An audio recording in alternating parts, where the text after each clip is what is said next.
अस्सलाम वालेकुम। Islamic world में खुश आमदीद। लोगों ने पूछा, या रसूलल्लाह सल्लल्लाहु अलैहि वसल्लम, क्या हम क़यामत के दिन अपने रब को देखेंगे? हज़रत सल्लल्लाहु अलैहि वसल्लम ने फरमाया, क्या 14वीं रात का चाँद देखने में कोई दुश्वारी होती है? लोगों ने अर्ज़ किया, नहीं या रसूलल्लाह सल्लल्लाहु अलैहि वसल्लम। फिर आप सल्लल्लाहु अलैहि वसल्लम ने पूछा, क्या जब बादल ना हो तो तुम्हें सूरज को देखने में कोई दुश्वारी होती है? लोगों ने कहा, नहीं या रसूलल्लाह। हज़रत सल्लल्लाहु अलैहि वसल्लम ने फरमाया कि फिर तुम इसी तरह अल्लाह ताला को देखोगे।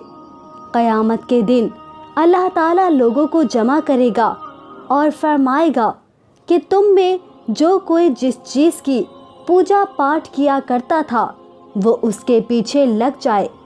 चुनाचे जो सूरज की पूजा करता था वो सूरज के पीछे हो जाएगा, जो चाँद की पूजा करता था वो चाँद के पीछे हो जाएगा, और जो बुतों की पूजा करते थे वो बुतों के पीछे लग जाएंगे।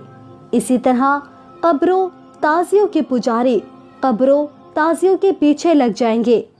फिर ये उम्मत बाकी रह जाएगी। इसमें बड़े दर्जे के शफाअत करने वाले भी होंगे या मुनाफिक भी होंगे। इब्राहीम को इन लफ्ज़ों में शक था। फिर अल्लाह इनके पास आएगा और फरमाएगा कि मैं तुम्हारा रब हूँ। वो जवाब देंगे कि हम यहीं रहेंगे यहाँ तक कि हमारा रब आ जाए। जब हमारा रब आ जाएगा तो हम उसे पहचान लेंगे। चुनाचे अल्लाह ताला इनके पास उस सूरत में आएगा जिसे वो पहचानते होंगे और फरमाएगा कि मैं तुम्हारा रब हूँ। वो इकरार करेंगे कि तू हमारा रब है।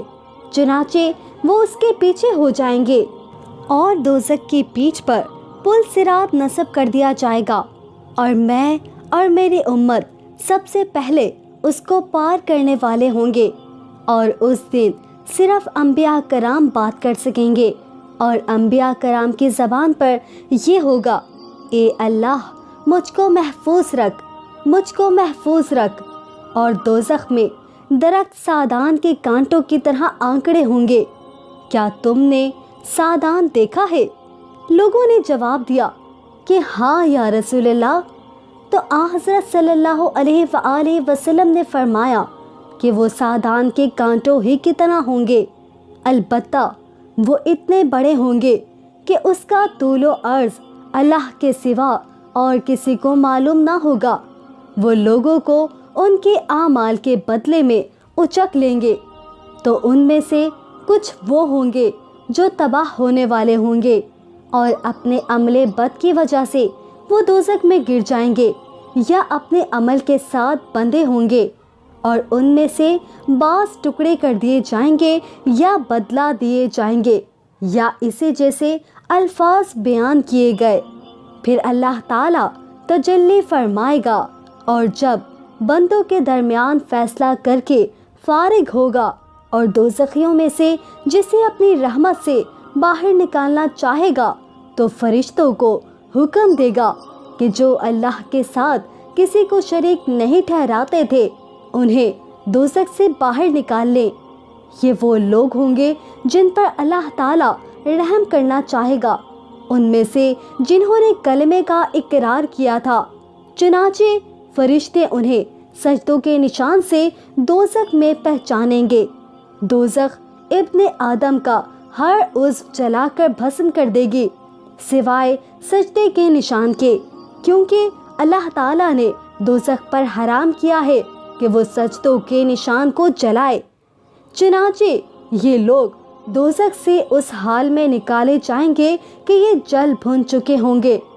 फिर उन पर आबे हयात डाला जाएगा, और ये उसके नीचे से इस तरह उगकर निकलेंगे जिस तरह सैलाब के कूड़े करकट से सब्ज़ा उग आता है।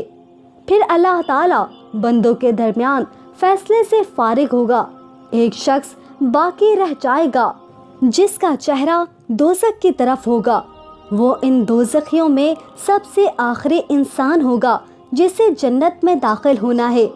وہ کہے گا اے رب میرا منہ دوزخ سے پھیر دے، کیونکہ مجھے اس کی گرم ہوا نے پریشان کر رکھا ہے اور اس کی تیزی نے جھلسا ڈالا ہے۔ پھر اللہ تعالیٰ سے وہ اس وقت تک دعا کرتا رہے گا جب تک اللہ چاہے گا۔ پھر اللہ تعالیٰ فرمائے گا کیا اگر میں تیرا یہ سوال پورا کر دوں تو تم مجھ سے کچھ اور مانگے گا؟ وہ کہے گا نہیں، تیری عزت کی قسم اس کے سوا اور کوئی چیز نہیں مانگوں گا۔ اور وہ شخص اللہ رب العزت سے بڑے عہد و پیما کرے گا، چنانچہ اللہ اس کا منہ دوزخ کی طرف سے پھیر دے گا۔ پھر جب وہ جنت کی طرف رخ کرے گا اور اسے دیکھے گا تو اتنی دیر خاموش رہے گا جتنی دیر اللہ تعالیٰ اسے خاموش رہنے دینا چاہے گا۔ پھر وہ کہے گا اے رب مجھے صرف جنت کے دروازے تک پہنچا دے۔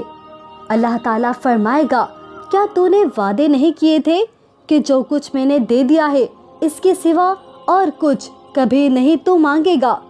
افسوس ابن آدم، تو کتنا وعدہ خلاف ہے۔ پھر وہ کہے گا اے رب، اور اللہ سے دعا کرے گا۔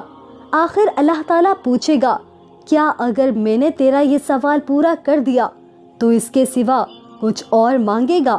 وہ کہے گا تیری عزت کی قسم اس کے سوا اور کچھ نہیں مانگوں گا۔ اور جتنے اللہ چاہے گا وہ شخص وعدہ کرے گا، چنانچہ اسے جنت کے دروازے تک پہنچا دیا جائے گا۔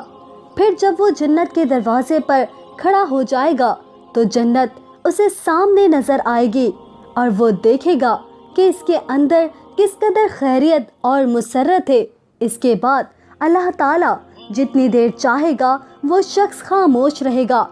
پھر وہ کہے گا اے رب مجھے جنت میں پہنچا دے۔